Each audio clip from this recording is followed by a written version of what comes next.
편하게 자리 앉으시기 바랍니다.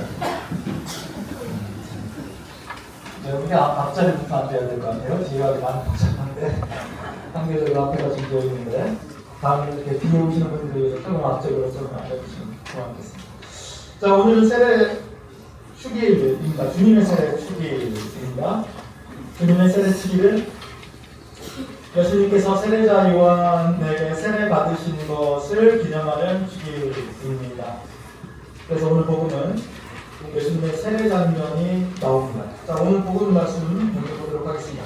그 즈음에 예수께서 세례를 받으시려고 갈릴레아를 떠나 요르단강으로 요한을 찾아오셨다 라는 말씀으로 시작합니다. 예수님께서 세례를 받으시려고 갈릴레아에서부터 요르단강까지 찾아오십니다. 갈릴레아 거리가 어느 정도 될까요? 갈릴레아가 꽤 넓은 지역입니다.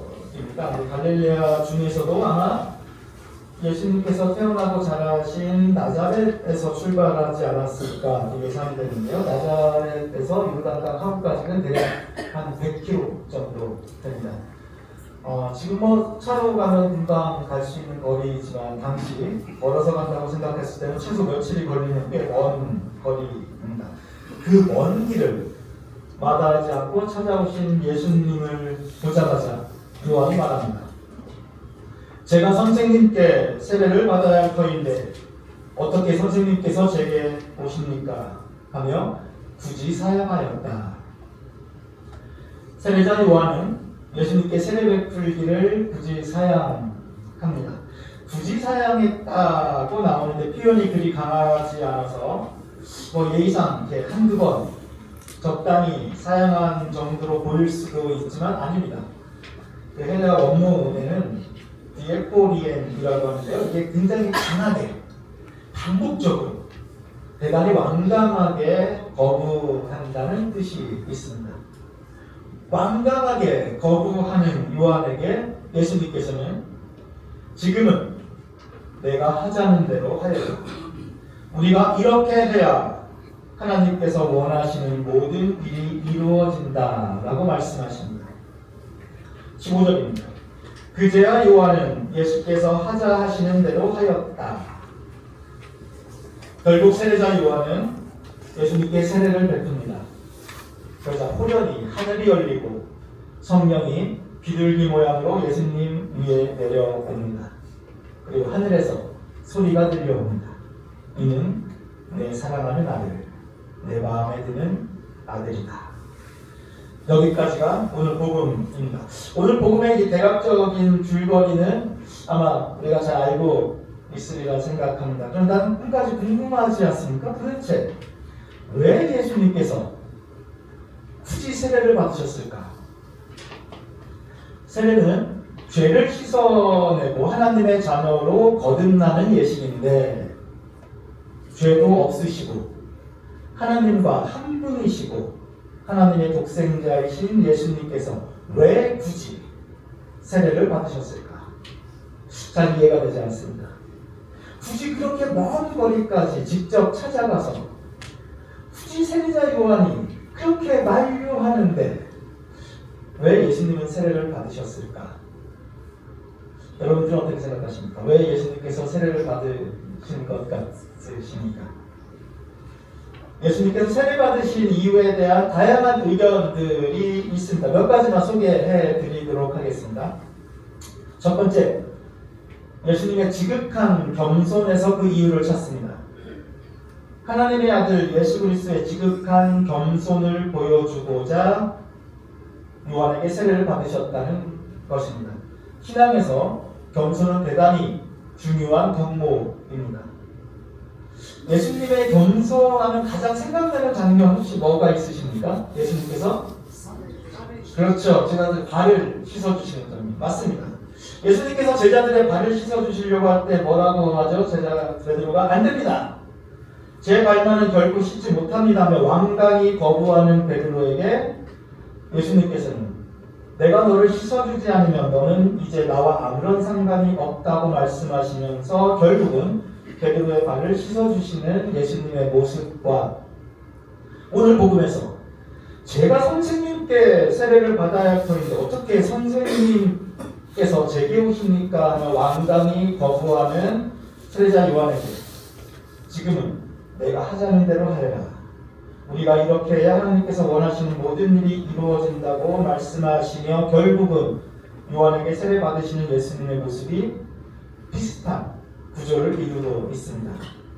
내용상으로도 그렇고 이야기의 구조상으로도 오늘 복음이 예수님의 겸손을 강조하고 있는 것은 분명한 것 같습니다. 그리고 또 유력하게 이야기되는 이유 하나는 세례자 요한이 베푼 세례의 정당성을 예수님이 보증하고 입증해 주시기 위해서 예수님께서 몸소 세례를 받으셨다는 해석입니다.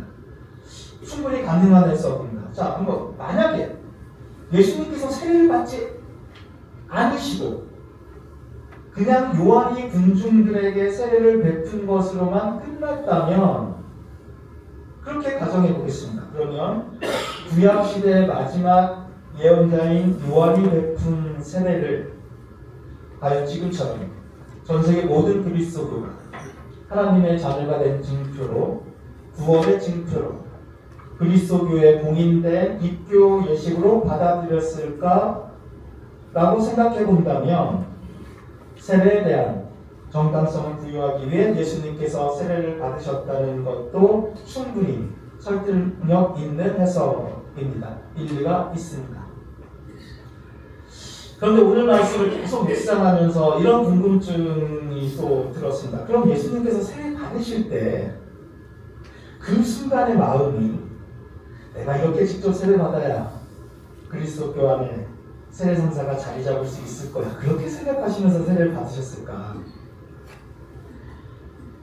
세례 성사가 그리스도교의 입교 예식으로 굳건하게 자리 잡은 지금 시각에서 보면, 교리적으로 보면, 조직 신학의 관점에서 보면 그렇게 생각할 수도 있지만 예수님께서 요르단강의 강물에 직접 몸을 담그실 때 그때의 그 순간에 예수님 마음이 세례라는 예식과 세례를 중심으로 하는 교리의 틀을 만들고자 했을까라고 생각했을 때는 그렇진 않은 것 같습니다. 그럼 도대체 왜 예수님은 세례를 받으셨을까? 오늘 복음 첫 구절인 13절은 그 즈음에 예수님께서 세례를 받으시려고 요르단강으로 요한을 찾아오셨다고 전하고 있습니다. 그 즈음이라는 것은 세례자 요한이 요르단강에서 한참 많은 사람들에게 세례를 베풀 때를 의미합니다. 오늘 복음 바로 앞단락에는 세례자 요한이 군중들에게 세례를 베풀어주는 모습이 나옵니다. 회개하여라, 하늘나라가 다가왔다고 외치며 사람들에게 회개를 촉구하며 세례를 베풉니다. 수많은 사람들이 몰려와 요한에게 세례를 받습니다. 6절입니다. 사람들이 다 요한을 찾아가서 자기 죄를 고백하며 세례를 받았다. 당시 세례는 철저히 죄인들이 받는 세례였습니다. 물론 지금의 세례도 우리의 죄가 씻긴다는 의미가 당연히 포함되어 있습니다. 하지만 지금의 세례에는 하나님의 자녀로 거듭난다는 의미도 있고 또 그리스도교 입교 예식으로서의 의미도 있습니다. 다양한 의미가 있습니다. 하지만 당시에는 그리스도교라는 개념 자체가 아직 없었을 때입니다. 예수님은 아직 공생애도 시작하지 않았을 때입니다. 오늘 세례를 받으시고 그 이후에 40일간 광야에서 금식하시며 기도하시고 난 그 이후에야 예수님께서 본격적으로 활동을 하십니다. 요한이 세례를 베풀 당시에 세례는 철저하게 죄를 씻어낸다는 의미가 그 무엇보다도 강했습니다. 요한은 세례를 베풀며 외칩니다. 회개하여라. 너희는 회개했다는 증거를 현실로 보여라. 자신의 죄를 회개하고 죄를 씻어내는 징표로 세례를 받는 것입니다. 그런데 이때 요한에게 세례를 받은 이들은 당시의 종교 제도 속에서는 도무지 죄를 씻을 수 없는 사람들이었습니다. 장애가 있어도 몹쓸 병에 걸려도 가난해도 모두 죄 때문에 하나님께 벌을 받은 것으로 여겼습니다. 세리와 청년, 병자와 가난한 자, 그리고 이방인과 같은 자들에게 예루살렘 성전에서 속죄 제물을 바치며 죄를 씻어낸다는 것은 가당치도 않은 일이었습니다. 그들에게 덧씌워진 죄인의 굴레는 벗을 수 없는 운명과도 같은 것이었습니다. 숙명이었습니다. 결코 지워낼 수 없는 주홍글씨였습니다. 그러한 이들에게 세례자 요한은 외칩니다. 회개하여라. 하늘나라가 다가왔다. 자신의 죄를 고백하고 행실로 회개했음을 보이고 그 징표로 세례를 받으면 그들도 죄를 씻어낼 수 있다고 선언합니다. 그들도 하나님께 용서받을 수 있다고 선언합니다. 죄인이라는 굴레에서 벗어날 수 있다고 선언합니다. 평생을 죄인이라는 악인 속에서 살아야만 하는 운명에서 벗어날 수 있다고 선언합니다. 절대로 지울 수 없다고 생각했던 주홍 글씨를 지워낼 수 있다고 선언합니다. 사방에서 평생을 죄의 굴레 속에서 살아가며 한 맺힌 이들이 요한에게 몰려듭니다. 너도 나도 할 것 없이 자기 죄를 고백하며 요르단강에 몸을 담급니다. 요한에게 세례를 받습니다. 그때 예수님도 세례를 받고자 강에 발을 담그십니다. 세례자 요한이 깜짝 놀라 급히 만류합니다. 제가 선생님께 세례를 받아야 할 터인데 어떻게 선생님께서 제게 오십니까? 예수님께서 말씀하십니다. 지금은 내가 하자는 대로 하여라. 우리가 이렇게 해야 하나님께서 원하시는 모든 일이 이루어진다. 예수님의 세례는 단순한 겸손의 뜻이 아니라 평생을 죄의 굴레 속에서 맹대받고 차별받고 손가락질 받던 이들의 상처와 아픔과 서러움에 대한 깊은 연대와 공감, 위로의 표시입니다. 예수님은 죄인들과 똑같이 요르단강에 몸을 담그시고 죄인들과 똑같은 방식으로 세례를 받으심으로 죄인들과 예수님 자신을 완전하게 동일시하십니다. 예수님 스스로 죄인과 같은 자리에 서십니다. 예수님은 우리를 판단하는 자리가 아니라 우리들과 같은 자리에 서십니다. 예수님은 죄를 용서해 주는 분이시고 우리들은 죄를 용서받아야 할 대상이라는 구도를 예수님은 과감히 깨뜨려 버리십니다. 예수님과 우리들 사이의 다름을 거부하시고 우리들과 온전히 똑같이 하나됨을 선택하십니다. 예수님과 우리가 하나 될 수 있는 것은 우리가 예수님 안에 들어가서가 아닙니다. 예수님께서 우리 안에 들어오셔서 가능한 것입니다. 예수님이 죄인들과 똑같이 세례받으시는 장면을 묵상하다가 문득 떠오르는 이야기가 하나 있습니다. 많이 들어보셨을 수도 있습니다. 가끔 따뜻하고 감동적인 일화로 종종 언급되는 장면이기도 한데요. 어느 암 환자가 있습니다. 독한 항암 치료를 받느라 온몸이 쇠약해집니다. 기력이 없어집니다. 머리카락도 모두 빠집니다. 한 움큼 한 움큼씩 계속 빠지는 머리카락에 결국 머리를 모두 밀어버리게 됩니다. 자존감도 자신감도 모두 잃어버리고 사람을 만나는 것조차 두려웠습니다. 암으로 인한 고통보다도 초라한 모습으로 변해버린 자신의 모습이 더 견디기 힘들기만 합니다. 그때 친구 하나가 찾아옵니다. 모자를 꾹 눌러 쓰고 들어오더니 투병 중인 친구의 이름을 부르며 환한 미소와 함께 모자를 벗습니다. 머리카락이 하나도 없습니다. 투병 중인 친구와 똑같은 모습으로 자신의 머리를 모두 잃어버렸습니다. 환자와 친구는 서로의 모습을 보며 울고 묻습니다.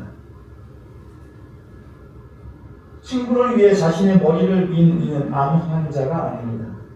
하지만 스스로 암 환자와 동일한 모습을 취함으로 투병 중인 친구에게 그 어떤 말로도 전할 수 없는 위로와 응원과 사랑을 전합니다. 예수님의 세례가 그렇습니다. 예수님은 죄인이 아니십니다. 하지만 죄인들과 똑같은 모습으로 자신을 동일시함으로써 죄로 고통받고 아파하고 슬퍼하는 이들에 대한 예수님의 무한한 위로와 응원과 끝없는 사랑을 보여주십니다. 필립보서 2장입니다. 그리스도 예수는 하느님과 본질이 같은 분이셨지만 굳이 하느님과 동등한 존재가 되려 하지 않으시고 오히려 당신의 것을 다 내어놓고 종의 신분을 취하셔서 우리와 똑같은 인간이 되셨습니다. 죄 없는 예수님, 하나님의 아들이신 예수님이 받으신 세례는 우리들을 향한 사랑입니다.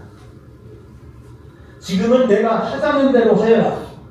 우리가 이렇게 해야 하나님께서 원하시는 모든 일이 이루어진다.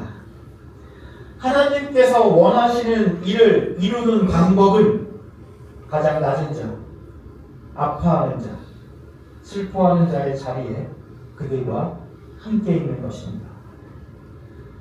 예수님께서 우리들을 심판하시는 자리에 계시지 아니하시고 죄인된 우리와 같은 자리에 계시듯이 우리도 누군가를 심판하고 판단하고 정죄하는 자리에 있지 않고 서로의 입장에서 서로의 아픔과 상처와 슬픔에 공감하고 위로하고 서로 힘이 되어주고 사랑할 때 바로 그때가 하나님께서 원하시는 일이 이루어지는 때입니다. 그때 하늘에서 음성이 들려옵니다. 이는 내 사랑하는 자녀, 내 마음에 드는 자녀입니다. 예수님께서 받으신 세례는 우리들을 향한 사랑입니다. 우리들과 하나 되고자 하는 예수님의 열망입니다. 세례는 하나님의 자녀가 되었다는 표징입니다. 세례는 구원받았다는 징표입니다. 우리가 서로의 아픔 가운데 함께 거하며 서로 위로가 될 때 그것이 우리가 하나님의 자녀가 되었다는 징표입니다. 그것이 우리가 구원받았다는 표징입니다. 주님의 세례 축일입니다. 예수 그리스도의 세례의 크신 은총이 교우 여러분들의 삶 속에 가득하시길 우리들과 같이 세례 받으신 주님의 이름으로 축원드립니다. 성부와 성자와 성령의 이름으로 말씀드렸습니다.